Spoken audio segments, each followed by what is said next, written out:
जय हिंद साथियों, स्वागत है आपका आपके अपने YouTube चैनल एजुकेशन क्लासेस में। पिछली क्लासेस में हमने पढ़ चुका नियम के सिद्धांत में थॉर्नडाइक का संबंधवाद का सिद्धांत, पावलोव का शास्त्रीय अनुबंधन सिद्धांत, स्किनर का क्रिया प्रसूत अनुबंधन सिद्धांत, और इसी क्रम में आज हम लोग पढ़ेंगे हल का प्रबलन या पुनर्बलन का सिद्धांत। इनका पूरा नाम है क्लार्क एल हल का पुनर्बलन का सिद्धांत, हल्स थ्योरी ऑफ रीइंफोर्समेंट। तो ये जो हल थे, शुरू में तो ये एक इंजीनियर थे और बाद में इन्होंने येल यूनिवर्सिटी में मनोविज्ञान के प्रोफेसर के तौर पे काम किया। यह एक अमेरिकी मनोवैज्ञानिक थे।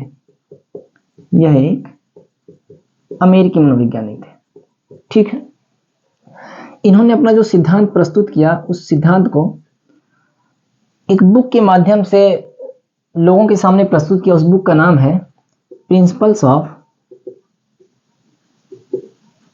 Principles of behaviour. वैसे तो इनकी कई पुस्तकें आई थी। एक आई थी एसेंशियल्स ऑफ बिहेवियर, एक तो प्रिंसिपल्स ऑफ बिहेवियर है ही, और एक आई थी बिहेवियर सिस्टम। लेकिन इनका ये सिद्धांत जो आया वो इसी में आया, तो हम लोग के लिए यही इंपॉर्टेंट हो जाती है। ठीक है ना। इसके पहले भी हम लोग ने बहुत सारी किताबें देखी, जिसका रीजन अभी लास्ट में आज हम लोग करेंगे। तो पहले आइए देखते हैं इनके सिद्धांत को। तो पहले इनके सिद्धांत के और अन्य नाम क्या हो सकते हैं। तो पहला इनका अन्य नाम होता है गणितीय सिद्धांत, हल का गणितीय सिद्धांत, गणितीय सिद्धांत, मैथमेटिकल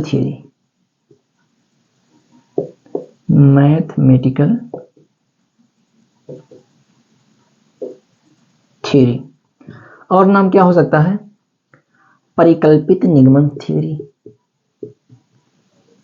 परिकल्पित निगमन सिद्धांत।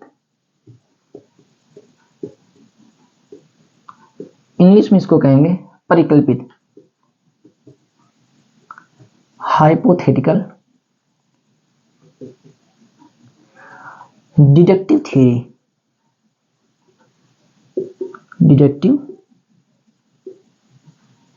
थ्योरी।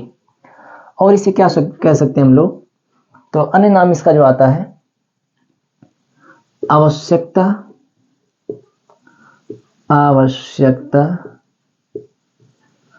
आवश्यकता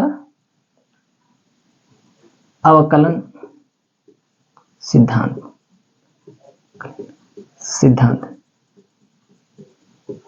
नीड रिडक्शन थ्योरी,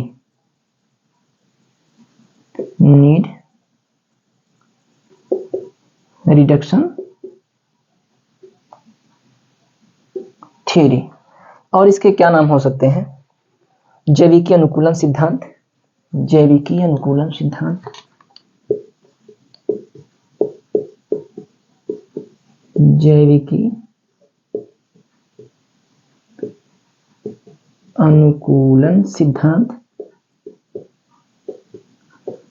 इसको इंग्लिश में क्या कहेंगे? तो बायोलॉजिकल एडॉप्शन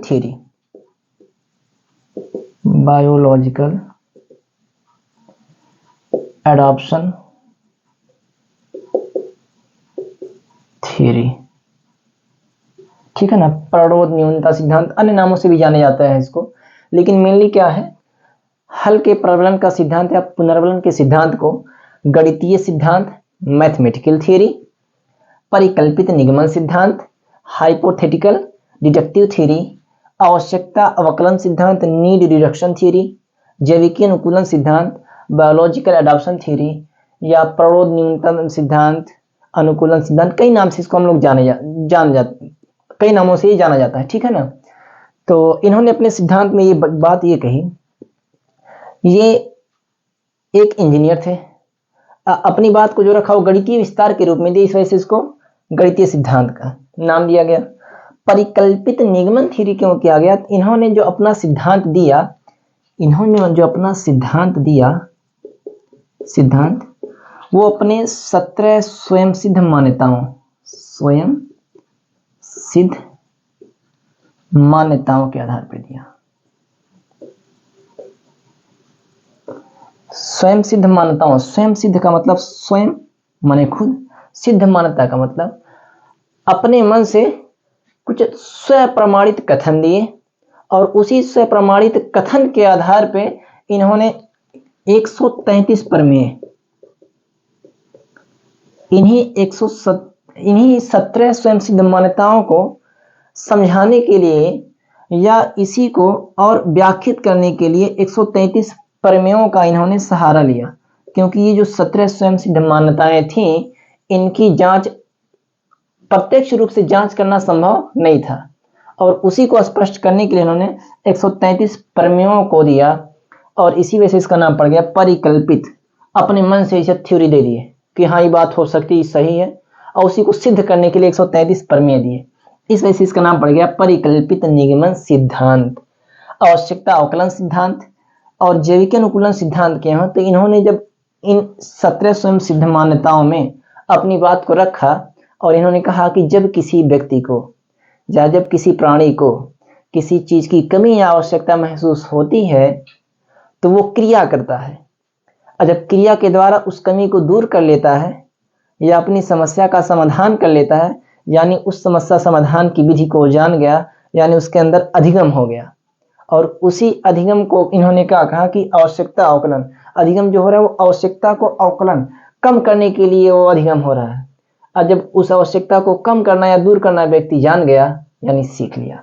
जैविकीय अनुकूलन सिद्धांत, वही जब किसी व्यक्ति को किसी चीज की आवश्यकता है तो उसे कहते हैं जैविकीय आवश्यकता, और जैविकीय आवश्यकता को दूर कर देना ही क्या है, अधिगम है। पहले बताओ आप लोग इसके नाम से परिचित हो गए कि नहीं हो गए? क्लार्क एल हल, शॉर्ट में इसको कहते हैं CL हल का प्रबलन का सिद्धांत या पुनर्बलन का सिद्धांत। यह एक अमेरिकी मनोवैज्ञानिक थे और मनोवैज्ञानिक होने से पहले एक इंजीनियर थे। येल विश्वविद्यालय में मनोवैज्ञानिक के प्रोफेसर के तौर पे काम किया। इनकी बुक का नाम है द प्रिंसिपल्स ऑफ बिहेवियर। इसके अलावा एसेंशियल्स ऑफ बिहेवियर भी इसी की पुस्तक है, एसेंशियल्स ऑफ बिहेवियर। भाई आप लोग इंग्लिश थोड़ा देख लेना, राइटिंग हमारी गड़बड़ है। अब बिहेवियर सिस्टम भी इन्हीं की पुस्तक है, अब बिहेवियर सिस्टम, लेकिन इंपॉर्टेंट हम लोग के लिए में नहीं है, प्रिंसिपल्स ऑफ बिहेवियर, ठीक है ना। गणितीय सिद्धांत, इनके सिद्धांत कौन है नाम से, तो गणितीय सिद्धांत, परिकल्पित निगमन सिद्धांत, आवश्यकता अवकलन सिद्धांत या जैविक अनुकूलन सिद्धांत कहा जाता है।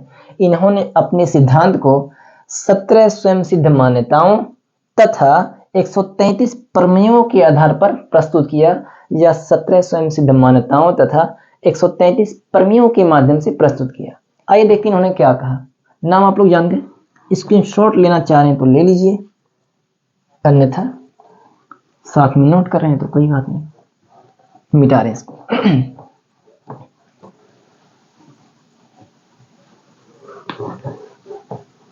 ठीक है, इतने में दिक्कत हो तो बताओ भाई, यहां पे सब कुछ ठीक ठाक है? हाँ ठीक है, तो देखते हैं इन्होंने क्या कहा। चलो, इन्होंने अपने सिद्धांत में कुछ नहीं कहा, सीधा सीधा यही बात कहा कि यदि कोई प्राणी है, कोई प्राणी है या कोई जीव है, जब इसको किसी चीज की आवश्यकता या किसी चीज की आवश्यकता या कमी महसूस हुई तो उससे क्या कहा जाता है, जैविक आवश्यकता। इसे कहेंगे जैविक आवश्यकता, जैविक आवश्यकता, ठीक है ना। जीव की, जिसमें जान हो, उसकी आवश्यकता जैविक आवश्यकता। उस आवश्यकता की पूर्ति करने के लिए क्या करता है प्राणी, क्रिया करता है, और जब इसी क्रिया को करने के बाद उस आवश्यकता की पूर्ति हो जाती है या समस्या समाधान हो जाता है, समस्या समाधान हो जाता है या उस आवश्यकता की पूर्ति हो जाती है, तो वही क्या कहलाता है, अधिगम।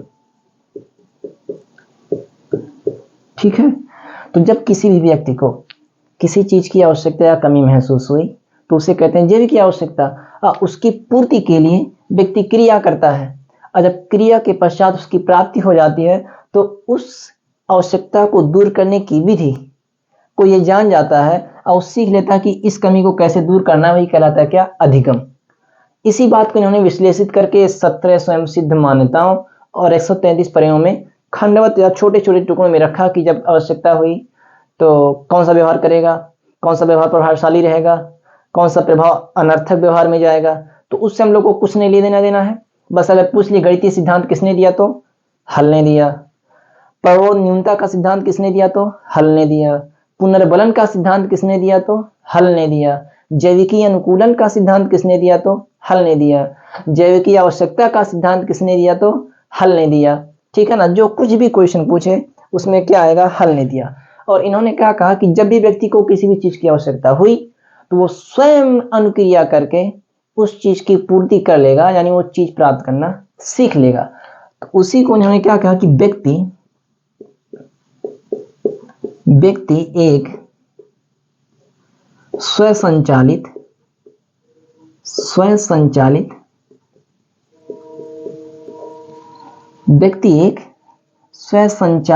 व्यक्ति या प्राणी एक स्वसंचालित समस्या समाधान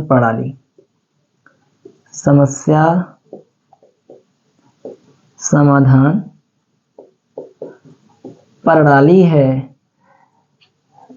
स्वसंचालित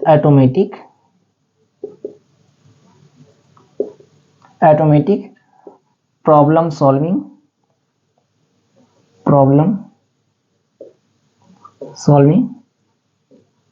सिस्टम। ठीक है ना, व्यक्ति एक ऑटोमेटिक प्रॉब्लम सॉल्विंग सिस्टम है या स्वसंचालित समस्या समाधान प्रणाली है, यानी अपने समस्या का समाधान स्वयं अनुक्रिया करके करता है। ठीक है ना, तो इतनी सी छोटी सी बात थी हल का सिद्धांत। इससे क्वेश्चन बस यही पूछता है कि इनके सिद्धांत का नाम दे देगा और पूछेगा ये सिद्धांत किसने दिया, तो बता नहीं देंगे हल ने दिया, चारों पांचों नाम जो भी है उससे मिलता जुलता हल ने दिया। ठीक है ना, इनकी पुस्तक का नाम अगर पूछ ले तब कि द प्रिंसिपल्स ऑफ बिहेवियर किसका नाम, किसकी पुस्तक है, हल की पुस्तक है। एसेंशियल्स ऑफ बिहेवियर किसकी पुस्तक है, हल की पुस्तक है। अब बिहेवियर सिस्टम किसकी पुस्तक है तो हल की पुस्तक है। प्राणी को जब किसी चीज की कमी आवश्यकता होती है, यानी जैविकीय आवश्यकता को दूर करने के लिए व्यक्ति क्रिया करता है और समस्या समाधान कर लेता है। और इसी आधार पर इन्होंने कहा कि व्यक्ति एक स्वसंचालित समस्या समाधान प्रणाली है। इतनी सी बात इनकी थी, बाकी और डीप में जाने की कोई जरूरत नहीं है। उससे क्वेश्चन आज तक बने ही नहीं है। बस इससे क्वेश्चन बनना होता है तो सिद्धांत का नाम दे दिया और उसी से क्वेश्चन पूछ लिया, काम खत्म। ठीक है ना, इसके शैक्षिक निहितार्थ पे एक नजर डाल लेते हैं हम लोग। ठीक है, शैक्षिक निहितार्थ,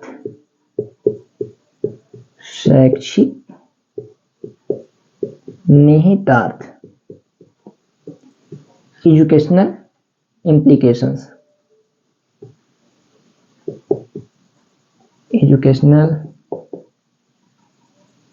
इम्प्लीकेशंस। तो देखो, व्यक्ति को अपनी समस्या का समाधान करने के लिए अनुक्रिया करना पड़ता है, यही ना। यानी इसके आधार पर हम लोग कह सकते हैं कि व्यक्ति की शिक्षकों को छात्रों की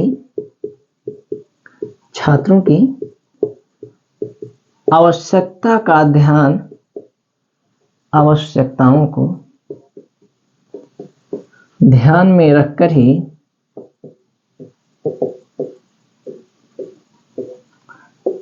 पाठ्यक्रम का निर्माण किया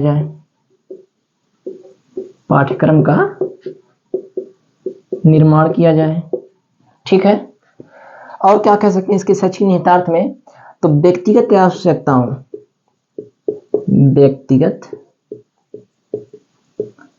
आवश्यकताओं को महत्व दिया जाए या ध्यान दिया जाए, क्योंकि व्यक्ति अनुक्रिया वही करता है, उसी तरफ अनुक्रिया करता है जिस किसी भी चीज की आवश्यकता होती है। तो व्यक्तिगत आवश्यकताओं का अगर आप पता जान पा रहे हैं, उसको महत्व दोगे, उसी हिसाब से वो सीखेगा। ठीक है ना, और क्या कह सकते हैं, अच्छा पुनर्बलन भी जरूरी है, तो व्यक्तिगत आवश्यकताओं को ध्यान में रखते हुए उसी के हिसाब से या उसी के अनुसार पुनर्बलन देना चाहिए। ठीक है ना, उसी के हिसाब से उन लोग को क्या देना चाहिए, प्रेरित करना चाहिए, उनकी व्यक्तिगत आवश्यकताओं की ओर उनको प्रेरित करना चाहिए। ये सब इसके क्या हो गए, एजुकेशनल इम्प्लीकेशंस या शैक्षिक निहितार्थ। ठीक है ना। तो हल के सिद्धांत में किसी भाई बहन को दिक्कत है क्या, इसके अन्य नाम क्या हो सकते हैं, तो गणितीय सिद्धांत, पड़ोद न्यूनता सिद्धांत, जैविकी आवश्यकता सिद्धांत या आवश्यकता अवकलन सिद्धांत। और बाकी इन्होंने यही कहा कि व्यक्ति एक स्वसंचालित समस्या समाधान प्रणाली है, ऑटोमेटिक प्रॉब्लम सॉल्विंग सिस्टम है। ठीक है ना। इतने में किसी को दिक्कत क्या, इधर चलिए ठीक, आगे बढ़ जाए, मिटाते हैं इसको।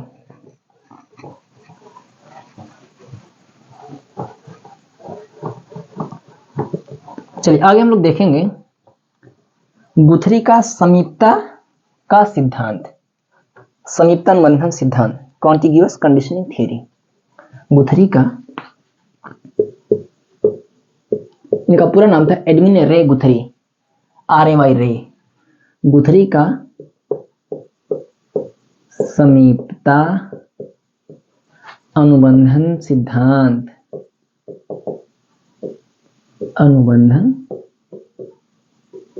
सिद्धांत, गुथरीज कॉन्टिग्यूअस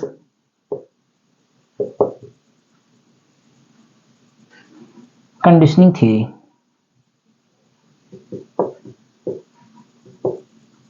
कंडीशनिंग थ्योरी, ठीक है ना। तो नाम से स्पष्ट है, कौन दिए थे इसको, तो एडविन रे गुथरी, एडविन रे गुथरी। ये भी एक अमेरिकी मनोवैज्ञानिक थे और यह थॉर्नडाइक एवं पावलोव के, थॉर्नडाइक का संबंधवाद का सिद्धांत और पावलोव का शास्त्रीय अनुबंधन सिद्धांत, इन दोनों से बहुत प्रभावित थे और उसी सिद्धांत से मिलता जुलता हुई सिद्धांत दिए जो कि अपनी भाषा में इन्होंने प्रस्तुत किया। ठीक है ना। एडविन रे गुथरी कहाँ के थे, तो अमेरिकी मनोवैज्ञानिक थे। अच्छा, इनके सिद्धांत पर हम लोग नजर डालें। गुथरी का सिद्धांत का नाम क्या है, समीपता अनुबंधन सिद्धांत, कॉन्टिग्यूअस। समीपता का मतलब क्या होता है, समीपता का मतलब होता है पास। भाई समीप का मतलब क्या होता है, पास, और समीपता का मतलब पास का या स्पर्शी या मिला हुआ। समीप का मतलब क्या होता है, वही पास, स्पर्शी या मिलल जुलल, यही से तो माना होगा ना। इन्होंने क्या कहा, इन्होंने कहा कि अनुबंधन तभी होगा, अनुबंधन तभी होगा जब उद्दीपक और अनुक्रिया, जब उद्दीपक और अनुक्रिया दोनों समीप होते हैं, दोनों समीप या दोनों के समीप या पास होने के उपरांत ही अनुबंधन होता है, के उपरांत ही अनुबंधन होता है। ठीक है ना। इसके लिए इन्होंने अपना एक प्रयोग भी किया। उद्दीपक का मतलब जिसकी वजह से क्रिया की जा रही है, अनुक्रिया का मतलब किसी उद्दीपक के प्रति की जाने वाली क्रिया। जब दोनों एक दूसरे के पास आते हैं तब अनुबंधन होता है। और इसके लिए इन्होंने जो प्रयोग किया, प्रयोग, इनके साथ एक सहयोगी भी थे, उनका नाम था GP हॉर्टन। इसी वजह से नाम पड़ गया गुथरी एवं हॉर्टन का प्रयोग। ठीक है ना। इन्होंने प्रयोग किस पे किया, तो बिल्लियों पे किया, बिल्ली पे नहीं किया, बिल्लियों पे किया। बिल्लियों पे किया का मतलब बहुत सारे बिल्लियों पे किया। इन्होंने अपने प्रयोग में क्या किया कि एक शीशे का बक्सेनुमा ऐसा बक्सा लिया। कैसे बनेगा भाई, चलो बक्सा है, शीशे का बक्सा है। इस बक्से में, इस बक्से का जो दरवाजा खुलता था एक बड़े से लीवर, इस बड़े से लीवर में कुछ भी टच हो जाएगा। ऐसी व्यवस्था थी कि इस बड़े से लीवर में कुछ भी टच हो जाएगा तो दरवाजा इसका खुल जाएगा। बिल्ली को इन्होंने इसके अंदर डाला, प्रयोग बिल्ली पे था तो बिल्ली को ही डालेंगे। और ऐसी व्यवस्था थी कि बिल्ली की एक्टिविटी जैसे इसमें टच होगी तुरंत उसका फोटो क्लिक हो जाए, ठीक है ना। इन्होंने बिल्ली को इसमें डालने के बाद जब देखा कि बिल्ली कैसे निकली भरमा से, तो बहुत सारे बिल्लियों पे प्रयोग किया।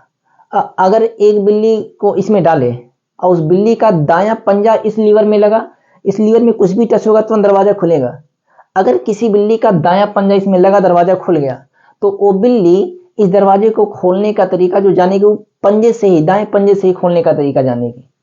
अगर किसी बिल्ली की पूंछ उसमें टच हुई, थोड़ा सा छुआई टर्न से, अब तुम दरवाजा भक्के से खुल गया, तो बार बार जब बिल्ली को उसमें डालेंगे ना, तो बिल्ली जो दरवाजा खोलने का तरीका जानेगी वही जानेगी कि जैसे ही पूछा थोड़ा सा छुआएंगे दरवाजा खुल जाएगा। अगर किसी बिल्ली की बॉडी अगर उसमें टच हुई थोड़ा सा, तब दरवाजा खुला है पहली बार, तो आगे वो वही अनुक्रिया सीखेगी जिससे उसके पहली बार उसको सफलता मिली है। इन्होंने इसी तरह लगभग 800 फोटो खींचे, 800 फोटो खींचे। उस पे इन्होंने अपना क्या निष्कर्ष दिया कि सीखने वाला या प्राणी या अधिगमकर्ता उसी अनुक्रिया को सीखता है, उसी अनुक्रिया को सीखता है जो उसके द्वारा की गई प्रथम सफल अनुक्रिया होती है। प्रथम सफल अनुक्रिया होती है, पता नहीं भाई आ रहा है कि नहीं। यानी प्राणी जो सीखने वाला होता है वो अपनी प्रथम सफल अनुक्रिया को ही दोहराना जानता है। अगर कोई काम किया और उसमें उसको सफलता मिल गई, तो अब उसी से ही वो सीख लेगा कि हमको ऐसे ही वो काम करना है। कोई व्यक्ति बाएं हाथ से लिखा और लिख कॉपी चेक करा दिया, ठीक है, कोई दिक्कत तो समझा नहीं उसको, तो अब प्रथम सफल अनुक्रिया को उसी से ही सीखेगा। तमाम इसके एप्लीकेशन लिए जा सकते हैं। मिला जुला के हम लोग ये कह सकते हैं, इन्होंने क्या कहा कि वो नया तरीका सीखेगा ही नहीं, अब पुराने अपने पहले पुराने सफल प्रयास जिससे वो सफल हुआ था उसी को बार बार सीखेगा। और इसको इन्होंने क्या कहा, इसको इन्होंने अपना नाम दिया था एक, और नाम दिया कि वो इसका रूढ़िबद्ध व्यवहार है। यानी सीखने वाला अपने रूढ़िबद्ध व्यवहार को ही दोहराता है और उसी से सीख लेता है। और इसके शैक्षिक निहितार्थ में इन्होंने क्या बताया, शैक्षिक निहितार्थ ये हो सकते हैं इनके कि व्यक्ति को प्रथम बात जो चीज़ सिखाया जाए वो बहुत ही प्रभावशाली हो, अच्छे ढंग से सिखाया जाए, सिखाने वाले शिक्षकों को कुशल शिक्षक रखे जाएं, यही सब चीज़ें हैं। इससे क्वेश्चन आज तक नहीं बना है तो क्या बना है, बस यही कि समीपता का सिद्धांत किसने दिया। कभी कभी मिला है कि गुथरी ने दिया, और कहीं कहीं मिल जाता है गुथरियम हॉर्टन ने दिया, ठीक है ना। तो गुथरियम हॉर्टन के सिद्धांत का क्या नाम है, समीपता अनुबंधन सिद्धांत। या समीपता अनुबंधन सिद्धांत किसने दिया, तो गुथरी ने दिया। गुथरी ने अपना प्रयोग किसके साथ मिलकर किया, तो जीपी हॉर्टन के साथ। इन्होंने अपना प्रयोग किस पे किया, तो बिल्लियों पे किया, ठीक है ना। और इन्होंने कहा कि व्यक्ति उसी अनुक्रिया को दोहराता है जो उसके द्वारा की गई प्रथम सफल अनुक्रिया होती है, ठीक है ना। इतने में किसी भाई बहन को दिक्कत हो तो बताओ। इतना हो गया, चलिए आगे देखते हैं, मिटा इसको। तो अभी तक आज तक हम लोग ने पढ़ा क्या, इतने दिन से कितने प्रयोग पढ़े आइए देखते हैं।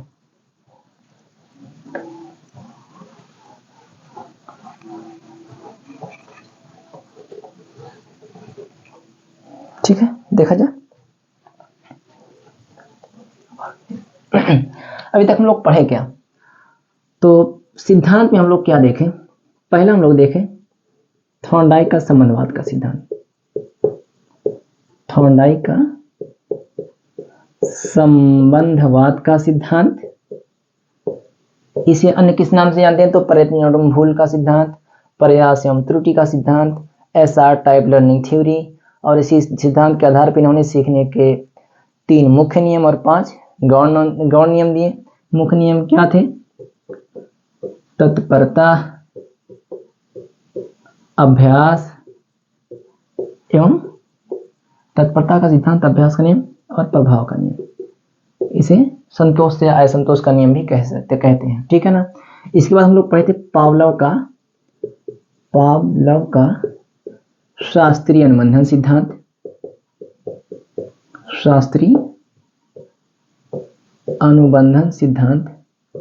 इसमें इन्होंने क्या किया था, स्वाभाविक उद्दीपक देने से पहले अस्वाभाविक उद्दीपक, घंटी बजा रहे थे, घंटी के आवाज से ही उसने अनुकूलन कर लिया था, और घंटी की आवाज सुन के जो लार निकलता था उसको हम लोग क्या नाम दिए थे, तो अनुकूलित अनुक्रिया, ठीक है ना, या अस्वाभाविक अनुक्रिया।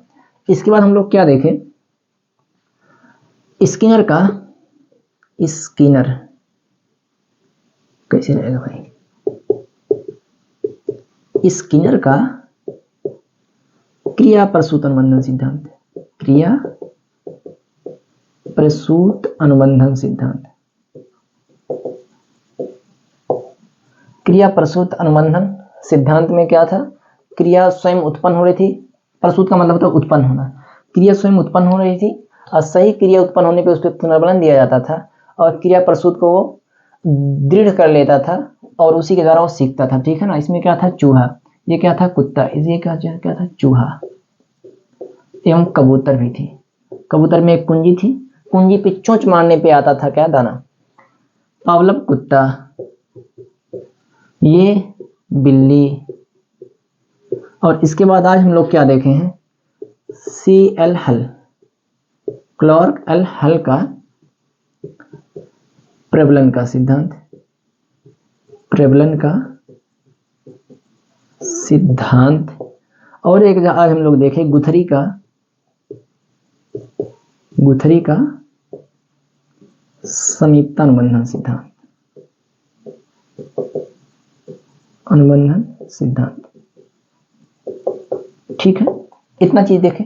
इसके अलावा हम लोग और क्या चीज देख चुके हैं, तो इसके अलावा हम लोग कुछ बुक देखे हैं पहले दिन से ही। द आउटलाइन ऑफ साइकोलॉजी एक थी, विलियम मैकडूगल की, नाम लिख दिया जाए, द आउटलाइन ऑफ, अरे भाई ये टी रहेगा, एल रहेगा, आउटलाइन ऑफ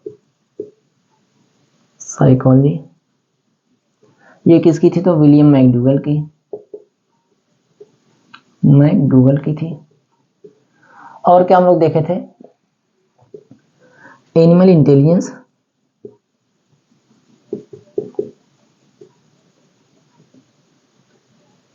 एनिमल इंटेलिजेंस, और एक किताब का नाम था एजुकेशनल साइकोलॉजी,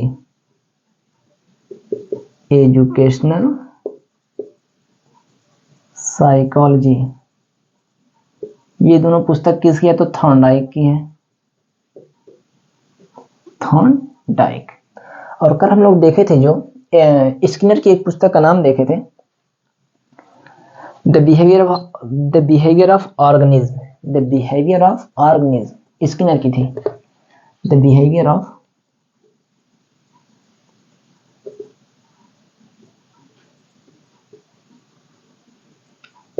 ऑर्गेनिज्म, ये BF स्किनर, भाई स्किनर कहीं है, पूरा नाम दिया जाए BF स्किनर, जिसे पावलोव, EP पावलोव, इनका पूरा नाम है EP पावलोव, ठीक है ना। ये मनोवैज्ञानिक हैं, फिजियोलॉजिस्ट भी थे, एक पावलोव आते हैं जो जियोलॉजिस्ट भी हैं, ठीक है ना। तो पूरा नाम के साथ देखा जाए तो बेहतर है, behaviour of organism.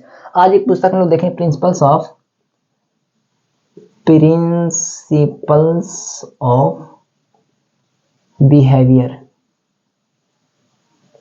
Essentials of behaviour, a behaviour system, ये किसकी है, तो ये आप लोग की हल की, CL हल की है। और क्या देखे थे हम लोग, एक पुस्तक और देखे थे हम लोग जो था रॉबर्ट M गैने की, the conditions of learning, conditions